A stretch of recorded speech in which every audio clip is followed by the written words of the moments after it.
शुद्धं परमीय जिणेन्दवर्णेमि चन्दमकलङ्कं गुणरयणभूषडुदयं जीवस्य परूपणं वोच्छम्। गोमट्टसार जीवकांड ग्रंथराज के स्वाध्याय में सम्यक्त मार्गणा चल रही है।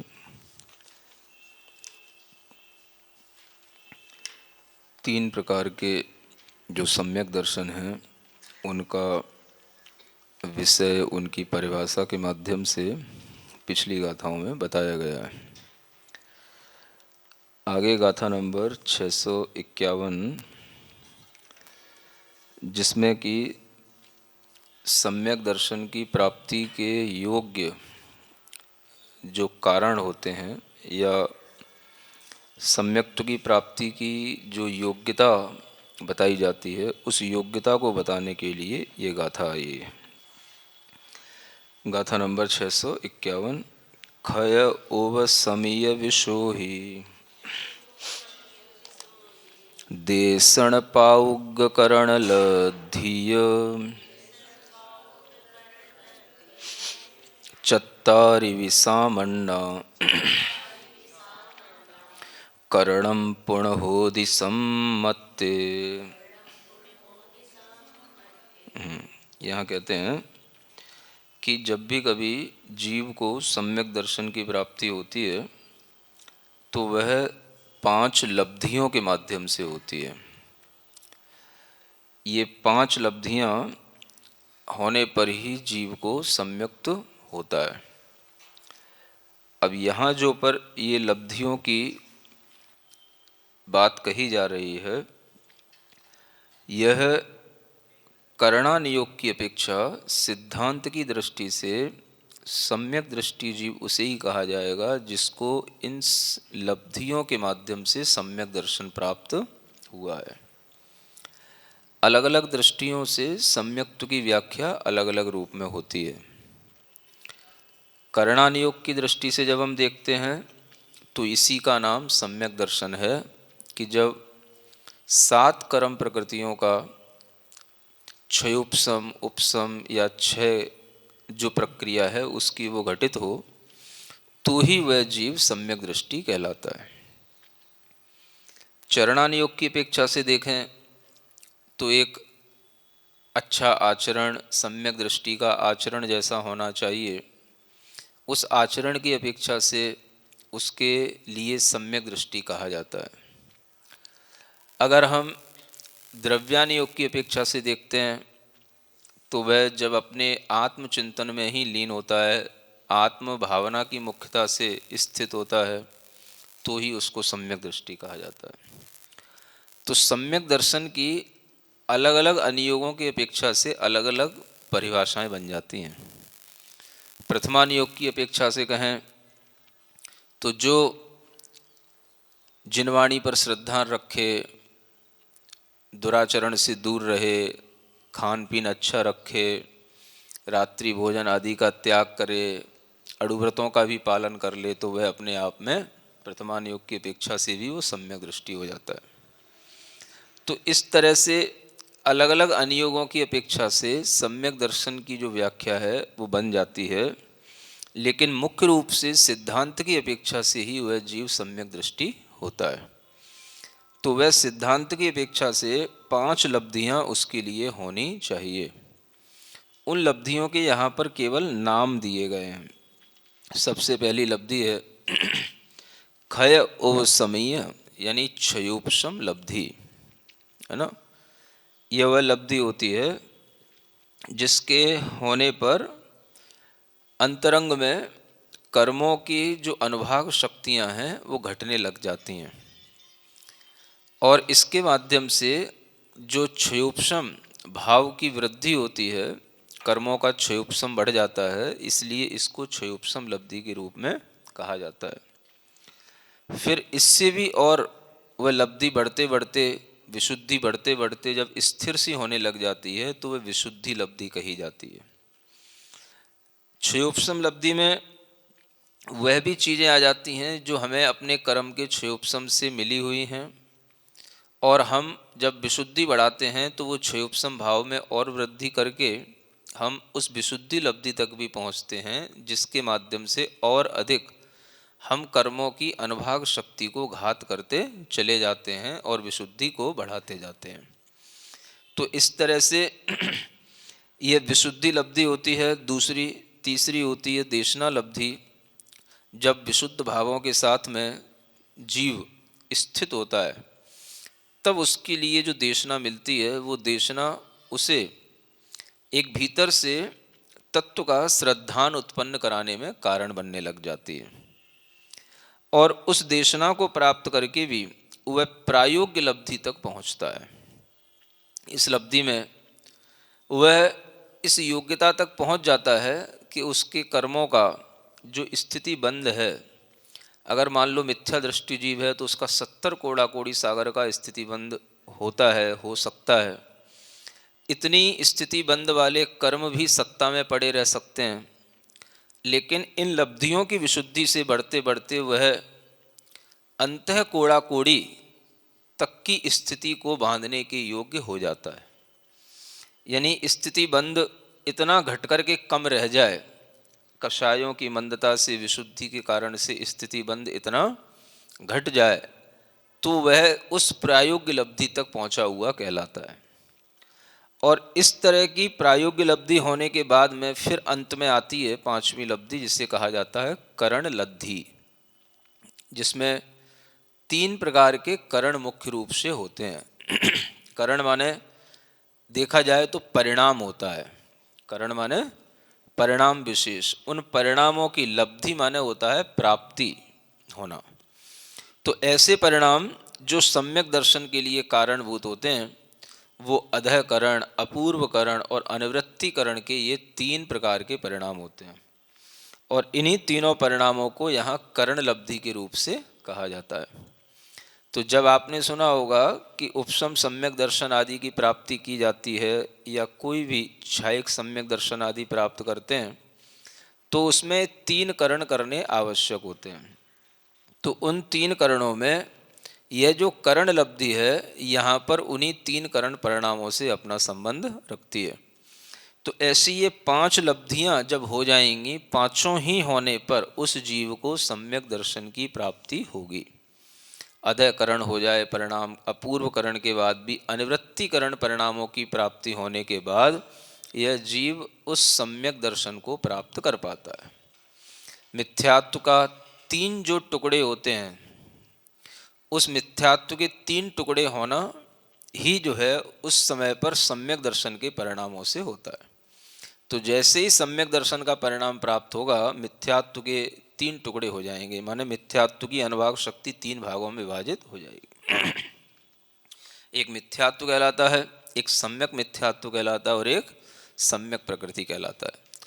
तो यह सम्यक दर्शन के परिणामों से अंतःकरण के अंत में यह घटना घटित होती है, तभी वह जीव उपशम सम्यक दृष्टि बनता है। और इस तरह से 5 लब्धियों के माध्यम से उसे सम्यक दर्शन की प्राप्ति हुई, ऐसा कहा जाता है। इन 5 लब्धियों में एक बात जो नीचे लिखी है, चत्तारिवी सामान्य, 4 जो लब्धियां हैं वो सामान्य हैं।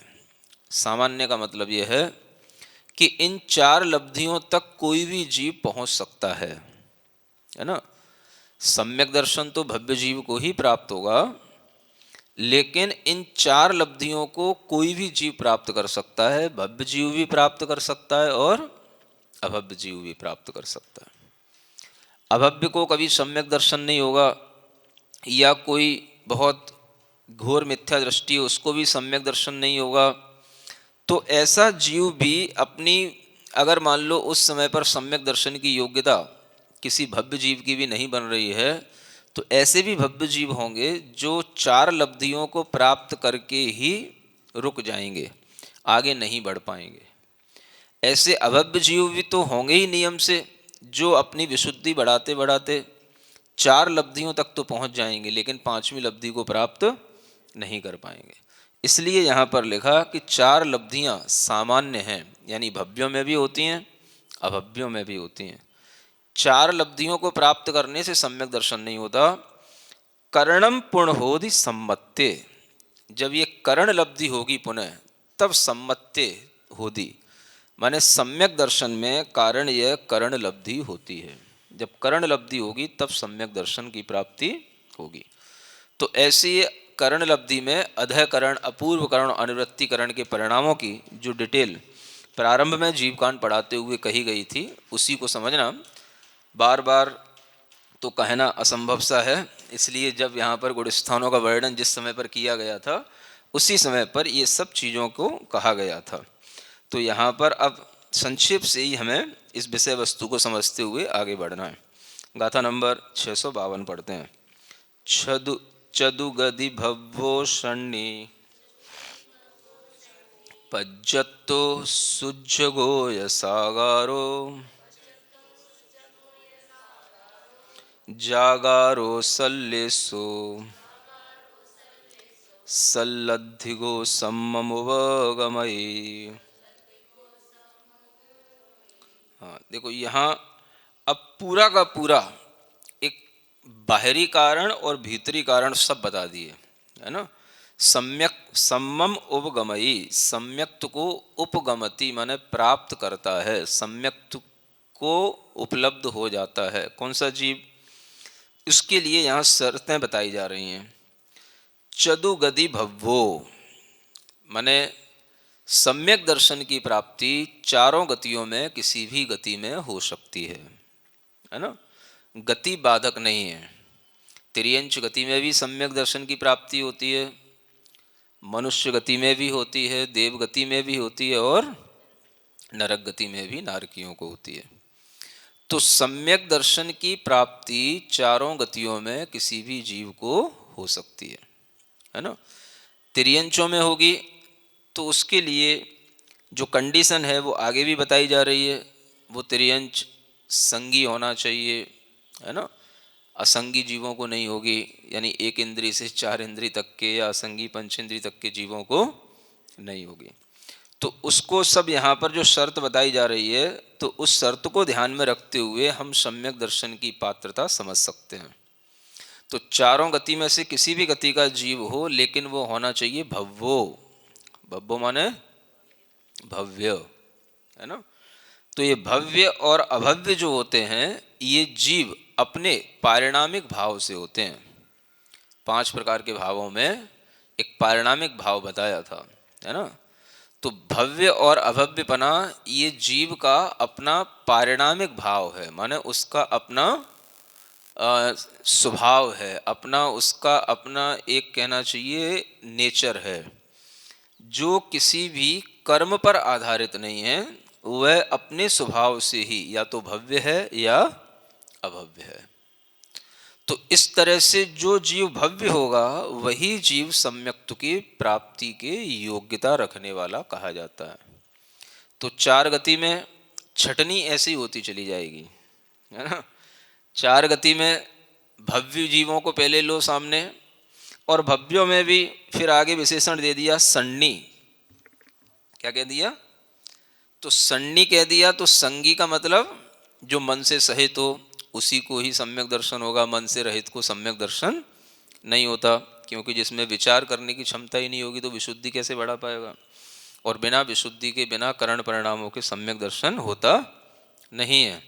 इसलिए वह जीव कैसा होना चाहिए? संगी।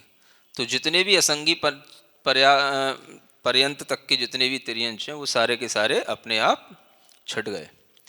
अब संगी में भी पज्जत्तो, संगी में भी दोनों अवस्थाएं होती हैं। पर्याप्तक भी संगी होते हैं और अपर्याप्तक भी होते हैं। तो वह अपर्याप्त दशा में जो होगा वो सम्यक दर्शन को प्राप्त नहीं कर सकेगा। कौन होगा? तो पर्याप्तक होना चाहिए, है ना। सुज्जगो, सुज्जगो का मतलब शुद्ध होता हुआ हो। शुद्ध होने का मतलब जिसकी विशुद्धि जो है बढ़ती चली जा रही हो। कोई नहीं बैठ जाओ। जिसकी विशुद्धि बढ़ती चली जा रही हो, कोई नहीं बैठ जाओ। शुद्ध को, है ना। क्योंकि आगे आगे हम देख रहे हैं कि ये जो लब्धियां हैं, ये लब्धियां हैं अपने आप में, ये सब विशुद्धि पर ही डिपेंड है। तो जैसे जैसे विशुद्धि बढ़ेगी वैसे वैसे वो शुद्ध होने वाला कहलाएगा। माने कि यह है कि वह अशुद्ध का मतलब है संक्लेशता में ढला हुआ ना हो, है ना। शुद्ध हो माने विशुद्धि की ओर चलने वाला हो, विशुद्धि को बढ़ाने वाला हो, विशुद्ध होता चला जा रहा हो। तो दो तरह के परिणाम होते ही रहते हैं, आप महसूस करते हैं, एक संक्लेश को बढ़ाने वाले परिणाम और एक विशुद्धि को बढ़ाने वाले परिणाम। तो जिस समय पर सम्यक दर्शन होगा उस समय पर वह परिणाम विशुद्ध होते चले जाएं, ऐसा समय आ जाए और उसी समय पर वो विशुद्धि बढ़ती हुई हो तो वो विशुद्ध परिणाम वाला कहलाएगा। अब विशुद्धि के साथ साथ जो हमारे अंदर आत्मा में उपयोग होता है वो दोनों प्रकार का चलता है, एक ज्ञानोपयोग होता है और एक दर्शनोपयोग होता है। तो यहाँ पर लिखा है सागारो, सागार का मतलब गृहस्थ नहीं है ना, ये शर्त हो जाएगी गृहस्थ को ही होगा तो ऐसा नहीं है।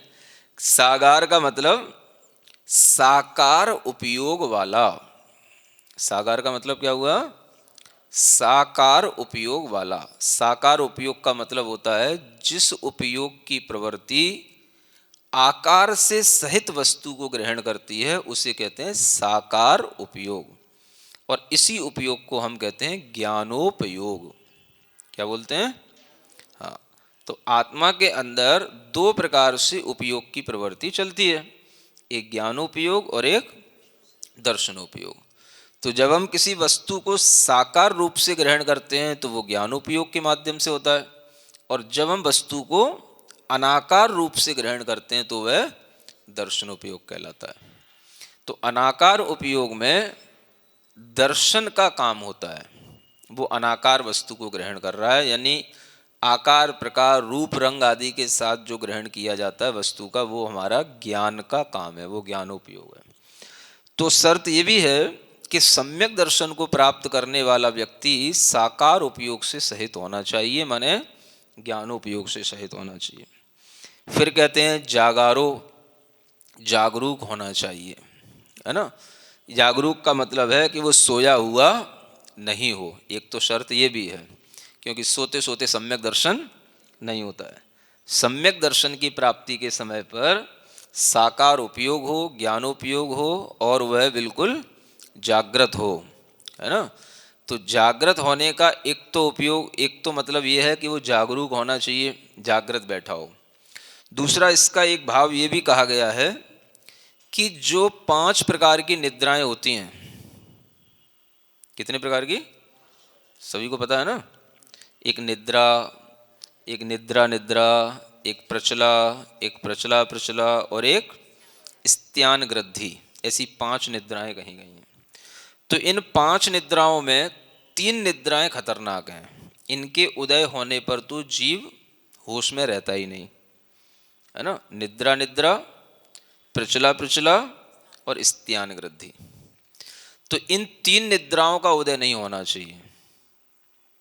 निद्रा और प्रचला का उदय तो सामान्य जीव को हमेशा बना रहता है, आप यहाँ सुन भी रहे हैं, हम आपसे बोल भी रहे हैं, तो भी निद्रा प्रचला के उदय मंद रूप से चलते रहते हैं, है ना। तो ये जरूरी नहीं है कि उस निद्रा प्रचला के उदय में जीव निद्रा में ही हो। निद्रा प्रचला के उदय के साथ में व्यक्ति ध्यान भी कर लेता है, ज्ञान भी ले लेता है, सब कुछ हो सकता है। बाधक जो 3 प्रकार की निद्राएं हैं उन 3 निद्राओं का उदय नहीं होना भी यहाँ पर जागार शब्द से कहा हुआ समझना चाहिए। यानी कि निद्रा प्रचला का उदय जो मंद उदय रहता है वो हमेशा अगर बना भी रहे तो भी हम उसमें जागृत बने रहते हैं, ये कहने का मतलब है। क्योंकि वो उदय हमेशा अंतर अंतर मुहूर्त में इस तरह से चलता रहता है।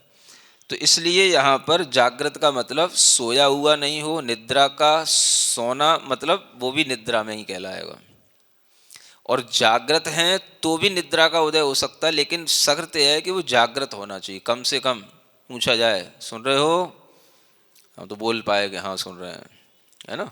पता पड़े कि जिनवाणी होने लगी, भैया जी उठो तब उठने, तो वो जागृत नहीं कहलाएगा, है ना। इसलिए आपसे पूछते रहते बीच बीच में। सल्लेसो अच्छी लेस्या वाला होना चाहिए। अच्छी लेस्या का मतलब यह है शुभ लेस्या वाला हो। 6 प्रकार की लेस्याएं होती हैं, कृष्ण, नील, कापोत, ये 3 अशुभ लेस्याएं। पीत, पद्म, शुक्ल, ये 3 शुभ लेस्याएं। तो शुभ लेस्या वाला होना चाहिए। अब यहाँ पर अगर हम देखें तो ये जो शर्त है शुभ लेस्या की, ये नरक गति में घटित नहीं होगी, है ना, क्योंकि नरक गति में तो नियम से अशुभ लेस्याएं होती हैं, और वहाँ पर भी अगर कोई सम्यक दर्शन प्राप्त करता है तो अशुभ लेस्या के साथ ही करेगा। ये शर्त जो है मनुष्य के लिए होगी, त्रियंश के लिए होगी, देव के लिए होगी, ऐसा भी समझ के चलना। तो अच्छी लेस्या जिन गतियों में होगी उसी को ही यहाँ पर सतलेस्या के माध्यम से कहा गया, ऐसा समझना। और एक और अंत में शर्त रखी गई, सलब्धिगो, लब्धियों से सहित होना चाहिए। तो यह अंतरंग जो शर्त है विशिष्ट, वो यही है। जो ऊपर वाली गाथा में 5 लब्धियां बताई थीं, उनका भी यहाँ पर इस सलब्धिगो शब्द से ग्रहण कर लिया है, यानी लब्धि से वो सहित होना चाहिए। यानी इतनी सामग्री होगी तब वो सम्यक दर्शन की प्राप्ति की योग्यता रखेगा, है ना। ये एलिजिबिलिटी है सम्यक दर्शन प्राप्त करने के लिए, पेपर पास करने के लिए। इतना होने पर सम्यक दर्शन का आपके लिए रिजल्ट आएगा, समझ रहे हैं ना। अब देखो इसमें सारी की सारी चीजें संभव हैं। सबसे अगर दुर्लभ इनमें कोई चीज है तो उसका नाम है करण लब्धि। कौन सी लब्धि? हाँ, क्योंकि चारों वो लब्धियां भी सामान्य हैं। क्षयोपशम, विशुद्धि, देशना मिल जाती है, प्रायोग्य लब्धि तक जीव पहुंच जाता है। सबसे कठिन ये उसमें करण लब्धि है। तो ऐसे ही समझो कि जैसे हमने सब योग्यता हासिल करके, जैसे कोई आईएएस के एग्ज़ाम देते हैं तो प्रीलिम्स के एग्ज़ाम दे लिए, मेंस के दे लिए, और इंटरव्यू में अगर पास नहीं हुए तो बैक टू पवेलियन, समझ आ रहा ना। इसी तरीके से हम सब कुछ प्राप्त करते हुए प्रायोग्य लब्धि तक पहुंच गए, लेकिन करण लब्धि अगर नहीं हुई तो जो है सम्यक दर्शन प्राप्त नहीं होगा। तो ये ऐसी योग्यताओं के साथ में सम्यक्त्व की प्राप्ति होती है। ये चीज़ें भी जानना आवश्यक है, इसलिए ये सम्यक्त्व मार्गणा में ये सब हमें ज्ञान दिया जा रहा है। आगे की गाथा पढ़ते हैं, 653 नंबर। चत्तारि विखेताई आउग बंधेण होदि सम्मत्तम अड़ुवद महवदाईं ण लहई देवाउगम मोत्तुम। देखो ये सब अच्छी गाथा है। अब नहीं कहना कॉमेट सर्च कठिन है ना, सब सरल चल रहा है ना अभी। हाँ, बीच बीच में कठिन आ जाता है, डगर एक जैसी नहीं चलती है। अभी ये सब जो विषय विषय के रूप में रहता है, सब्जेक्ट कुछ बताया जा रहा होता है, तब तो वो सरल हो जाता है। थोड़ा गणित आ जाता है तो वो कठिन हो जाता है। तो बीच बीच में गणित के अभी एक टाइम आता है तब वो थोड़ा कठिन लगता है। जो बातें हम सुनते आते हैं वो यहाँ सिद्धांत रूप से यहाँ लिखी हुई हैं। इन गाथाओं को ध्यान रख करके हम उस सिद्धांत को हमेशा ध्यान में रख सकते हैं, और गाथाओं के याद होने पर हम उस सिद्धांत को दूसरे के लिए भी गाथा के माध्यम से बता सकते हैं, है ना। क्या लिखा है? चत्तारि विखेताई आउग बंदेण होदि सम्मत्तम। सम्यक दर्शन के लिए आयु के बंध के साथ में चारों ही प्रकार के क्षेत्राई का मतलब चारों ही प्रकार के आयु का बंध, चारों ही गतियों संबंधी आयु का बंध होने पर भी सम्यक दर्शन हो सकता है। सम्मत्तम होदी, ये कहने का मतलब है ना। मतलब ये है कि आयु के बंध का सम्यक दर्शन से कोई लेना नहीं है। हाँ, वही तो बताया जा रहा है कि किसी भी आयु का बंध होने पर भी सम्यक दर्शन प्राप्त होता है, ये कहने का तात्पर्य। चाहे नरक आयु का बंध हो गया हो, चाहे तिर्यंच आयु का बंध हो गया हो, चाहे मनुष्य आयु का बंध हो गया हो, या देवायु का बंध हो गया हो, तो ये तो आपको पहले भी कहा था, है ना। जब छायक सम्यक दर्शन की प्राप्ति के लिए भी आयु बंद होने के बाद में छायक सम्यक दर्शन प्राप्त हो सकता है, तो उपसम सम्यक दर्शन तो हो ही सकता है। तो उपसम सम्यक दर्शन भी बाधा को प्राप्त नहीं होता, कोई भी क्षेत्र संबंधी माने गति संबंधी आयु का बंध हो गया हो। तो सम्यक दृष्टि जीव सम्यक दर्शन होने के बाद देव बनता है, ये उसके लिए कहा जाता है जिससे पहले आयु का बंध नहीं हुआ हो। सुन रहे हैं? कई लोग कंफ्यूज रहते हैं कि सम्यक दृष्टि जीव जब देव ही बनता है, ऐसा कहा गया है, तो फिर सम्यक दृष्टि जीव नरक आयु का जिसने पहले बंद कर लिया, तो फिर नरक में क्यों जाता है ना। तो वो नरक में इसीलिए जाता है कि उसने पहले नरक आयु का बंद किया था, उस आयु के बंद को भोगना उसके लिए अब नियामक हो गया, इसलिए भले ही सम्यक दर्शन की प्राप्ति हो गई लेकिन वो नरक में तो अवश्य ही जाएगा। उस सम्यक दर्शन से उसे नरक में भी सातवें नरक की स्थिति नहीं मिलेगी, ऊपर के नरकों में जाना पड़ेगा, कम समय के लिए जाना पड़ेगा, इतनी फैसिलिटी मिल जाएगी लेकिन जाना तो पड़ेगा। समझ आ रहा है? त्रियंच आयु का बंद हो गया तो उसे इस कर्म भूमि का कुत्ता सूकर सिंह नहीं बनना पड़ेगा, इतनी अच्छी फैसिलिटी मिलेगी कि भोग भूमि का वो त्रियंच बनेगा, लेकिन त्रियंच तो बनेगा, है ना। तो यही समझना है। ऐसे ही मनुष्य आयु का बंद होने पर अगर बाद में सम्यक दर्शन हुआ तो कौन सा मनुष्य बनेगा? तो भोग भूमि का मनुष्य बनेगा, मनुष्य तो बनेगा, तो अच्छी सुख सुविधा के साथ बनेगा। ये सम्यक दर्शन की बहुत बड़ी टिकट उसके लिए सुख प्रदान करने वाली हो जाती है। इसलिए सम्यक्त्व के प्राप्ति होने में ये चारों प्रकार की आयु के बंध भी संभव हैं, हो सकते हैं, और उसके बाद भी सम्यक्त्व की प्राप्ति हो सकती है। अड़ुवद महब्बदायम न लहई, क्या कहा? लेकिन यह जीव अन्य गतियों के बंद हो जाने पर देवायुगम मोत्तुम, माने देव आयु को छोड़ करके अन्य अगर किसी आयु का बंद हो गया है तो अड़ुव्रत नहीं ले पाएगा, महाव्रत नहीं ले पाएगा, है ना। ये यहाँ पर स्पष्ट लिखा हुआ है। यानी अगर देवायु का बंद हो गया है तो बंद होने के साथ में वो अड़ुव्रत ले सकता है ना। लेकिन अगर देवायु के अलावा अन्य कोई आयु का बंद हुआ है, नरक आयु का, मनुष्य आयु का भी बंद हो गया, त्रियंच आयु का भी अगर मान लो बंद हो गया, तो वह अड़ुव्रत या महाव्रत ग्रहण नहीं कर सकता। सुन रहे हैं? क्योंकि अड़ुव्रत और महाव्रत धारण करने वाला जीव नियम से देवगति को ही प्राप्त होगा, चाहे उसने देवायु का बंध पहले किया हो या न किया हो। कर लिया है तो देव बनेगा ही, और नहीं किया है तो भी नियम से देव ही बनेगा। इसलिए महाव्रतों को धारण नहीं कर पाओ तो कोई बात नहीं, अड़ुव्रतों को तो धारण कर ही लेना चाहिए। कुछ तो सेफ्टी बना करके चलो, कोई चिंता नहीं है, परलोक की कोई चिंता नहीं है। थोड़ी चिंता आत्मा के अगले जन्म के अगले सुख की भी होनी ही चाहिए, है ना।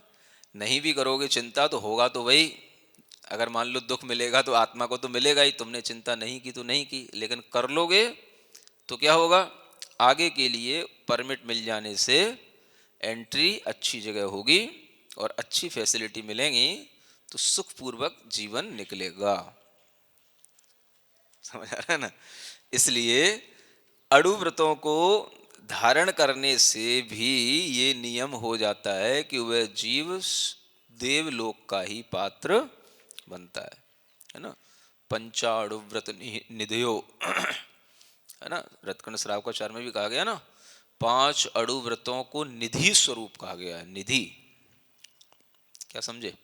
निधि का मतलब जैसे चक्रवर्ती की निधियां होती हैं, 9 निधियां सुख देने वाली होती हैं, ऐसे ही 5 अणुव्रतों के माध्यम से यह जीव उन निधियों को प्राप्त कर लेता है जिसके फल से वह फलति सुरलोकम, है ना, वह सुरलोक में जाकर के वह निधियां उसको फलीभूत होती हैं।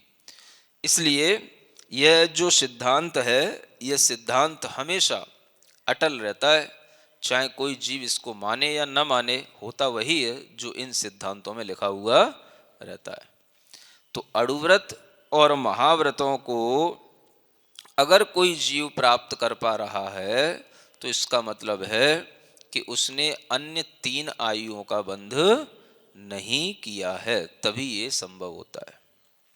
इसका मतलब ऐसा भी समझ सकते हैं, उदाहरण के लिए, कि जैसे राजा श्रेणिक महाराज थे, है ना, सम्यक दृष्टि तो थे, छायक सम्यक दृष्टि तो हो गए, लेकिन व्रत नहीं लिए, तो मतलब अणुव्रतों को भी वो धारण नहीं कर सकते।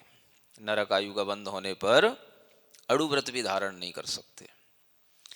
मतलब कि ये देख रहे हैं कि घर से हमारे बेटे वगैरह, भाई वगैरह सब मुनि बन रहे हैं, घर में सब रानियां भी व्रतों को ले रही हैं, सब कर रही हैं, लेकिन हम नहीं कुछ कर पा रहे, तो वो अणुव्रत भी नहीं ले पा रहे। तो अणुव्रत भी अपने आप में बड़ी चीज होती है।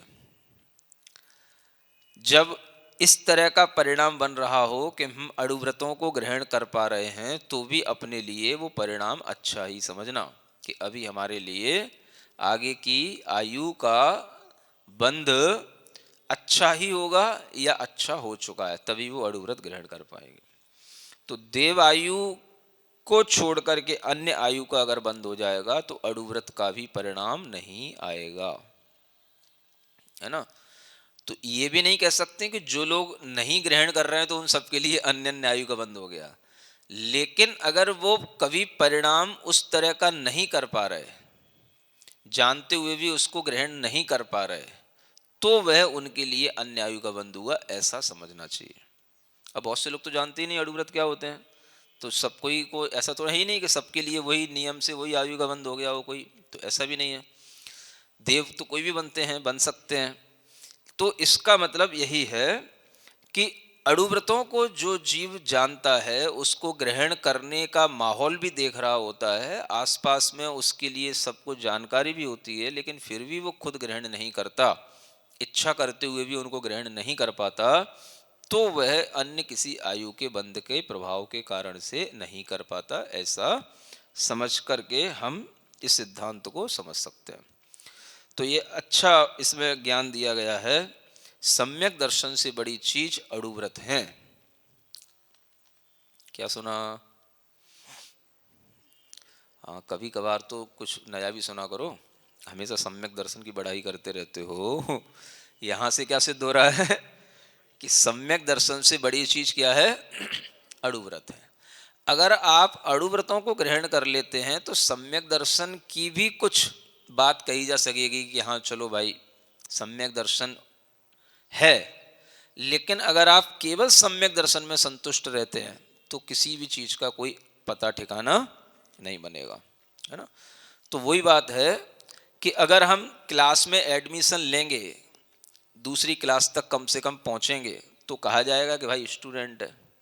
अब KG 1 में क्या कहा जाएगा कि स्टूडेंट है, नर्सरी में क्या कहा जाएगा, स्टूडेंट है ना। तो वो तो एक कहने के लिए है, विद्यार्थी तो वहां से कुछ शुरू होता ही नहीं है। कक्षा तो पहली भी कक्षा क्या कक्षा मानी जाती है? एक पास करके कम से कम दूसरी तक तो पहुंचो। एक अंक को तो वैसे भी जैन सिद्धांतों में कोई संख्या से गिनती नहीं ली जाती, जब तक 2 की गिनती ना हो तब तक एक तो कोई मतलब भी नहीं है। समझ आ रहा है ना। तो इसलिए संख्या भी देखा जाए, संख्यात जो संख्या है वो 2 से शुरू होती है। संख्यात जो संख्या है वो 2 से शुरू होती है। अंक भले ही 1 से शुरू हो जाते हैं, लेकिन संख्यात जो है वो 2 से शुरू होता है। तो एक एक का कोई महत्व नहीं होता है, एक तो सब चीज होती है, नहीं भी होती तो वो एक ही कहलाती है। समझ रहा ना। तो इसलिए जो अणुव्रत लिए तो इसका मतलब है कि वह कुछ अपनी क्लास को आगे बढ़ाया, हाँ, तभी वो कहलाएगा। पहली कक्षा में पढ़ा हुआ है मान लो कोई, तो पहली कक्षा में पढ़ा हुआ तो ये भी कहने की जरूरत, पहली कक्षा में वो तो पढ़ा ही नहीं है, वो तो पहली तो में तो रहेगा ही, मिथ्या दृष्टि भी है तो पहले गुण स्थान में तो हर कोई रहता ही है। तो ऊपर जब बढ़े, दूसरा कदम कुछ रखा जाए तो कहा जाए कि हाँ ये कुछ चला, कुछ बढ़ा। तो केवल जो सम्यक दर्शन से संतुष्ट हो रहे हैं, हमारी समझ से बहुत गलती पे हैं, है ना। इसलिए उनको भी अड़ुव्रतों का ख्याल रखते हुए कम से कम अपने लिए इतना इंश्योरेंस करा लेना चाहिए कि हम अड़ुव्रती हैं, और सम्यक दर्शन की बात उसके साथ में रखना चाहिए, तो वह लाभदायक होगी। आगे की गाथा और पढ़ते हैं। 654। नयमिच्छत्तम पत्तो सम्मत्तादो यजोय परिवणिदो सोसासड़ोत्तिणेयो पंचम भावेण संयुक्तो। यह सासादन सम्यक दर्शन की परिभाषा बताई जा रही है। नयमिच्छत्तम पत्तो, जो मिथ्यात्व को प्राप्त नहीं हुआ हो, सम्मत्तादोय जो या परिवर्णिदो, और सम्यक्त से जो पतित हो गया हो, सो सासणोत्तिनेयो, उसको सासादन जानना चाहिए। पंचम भावेण संयुक्तो, वह पांचवें भाव से संयुक्त होता है। पांचवा भाव माने उस समय पर उसको पारिणामिक भाव वाला कहा जाता है। पांचवा भाव कौन सा? पारिणामिक भाव। ये बातें पहले भी जब दूसरा गुणस्थानों की जब निरूपण शुरू में हुई थी तो उसमें बताया गया था। तो जो सासादन सम्यक दृष्टि होता है वह उपशम सम्यक्त से गिरता है। उपशम सम्यक्त का जब काल चल रहा होता है, उसी समय पर अनंतानुबंधी कसाय का उदय आने पर जब वह गिरता है तो गिरते समय पर ही वो सासादन गुणस्थान बनता है। मिथ्यात्व को प्राप्त नहीं हो पाता, उस बीच की अवस्था में वो सासादन सम्यक दृष्टि कहलाता है। और उसी समय पर वह जो दर्शन मोहनी संबंधी कर्म है उनकी अपेक्षा से देखा जाए तो किसी भी कर्म का वहां पर वह न उदय इत्यादि महत्व का है, न कोई क्षयोपशम आदि वहां पर काम कर रहा है, इसलिए उसको पारिणामिक भाव घोषित किया जाता है। तो ये पारिणामिक भाव केवल दर्शन मोहनी को ध्यान में रखते हुए कहा जाता है, क्योंकि दर्शन मोहनी के तीन कर्म जो प्रकृतियां हैं, मिथ्यात्व, सम्यक मिथ्यात्व और सम्यक प्रकृति, इन तीनों में से किसी का वहां पर उदय नहीं है। जिस समय वह सासादन बना तो मिथ्यात्व का भी उदय नहीं, क्योंकि मिथ्यात्व का उदय हो जाएगा तो पहला गुण स्थान हो जाएगा। सम्यक प्रकृति का भी उदय नहीं, क्योंकि उससे तो क्षयोपशम सम्यक दर्शन बन जाएगा। सम्यक मिथ्यात्व का भी उदय नहीं, क्योंकि उससे तीसरा गुण स्थान बन जाएगा। तो तीनों में से किसी कर्म का उदय नहीं होने से केवल दर्शन मोहनी की विवक्षा को ध्यान में रखते हुए, उसी को दृष्टि में रखते हुए उसको पारिणामिक भाव वाला कहा जाता है। ये विशेष ध्यान में रखना है ना। सर्वथा पारिणामिक भाव नहीं है, दर्शन मोहनी की अपेक्षा से पारिणामिक भाव है। जब हम चारित्र मोहनी की प्रकृति जो मानी जाती है अनंतानुबंधी कषाय, उसके उदय को देखते हैं तो उससे तो वहां पर उसका तो उदय हो चुका है। तो अनंतानुबंधी कसाय के उदय होने के कारण से उस उदय की अपेक्षा से उसको औदयिक भाव वाला भी कहा जाएगा, है ना। तो ये जो भाव हैं ये अपेक्षा से चलते हैं। तो अनंतानुबंधी की अपेक्षा से उसी दूसरे गुण स्थान में औदयिक भाव भी होगा, लेकिन दर्शन मोहनी की अपेक्षा से वो पारिणामिक भाव वाला कहा जाएगा, क्योंकि वहां पर दर्शन मोहनी के किसी भी कर्म का ना उदय है, ना उपशम है, ना क्षयोपशम है, कुछ नहीं है ना। उस अपेक्षा से वहां पर कोई भाव नहीं बन रहा है। तो इसलिए पंचम भावेण संयुक्तो ये कहा गया। ये दूसरे गुण स्थान की विशेषता है। दूसरा गुण स्थान जिसकी समझ में आ चुका है उसी को ये सब ज्ञान समझ में आएगा। नहीं समझा हो तो पिछली किताबें खोलना, पिछले पन्ने पढ़ना, और जब गुणस्थान की निरूपणा बताई गई थी उसको, दूसरे गुणस्थान के विषय में अच्छी चर्चा की गई थी, उसको समझना, आगे का ज्ञान बाद में।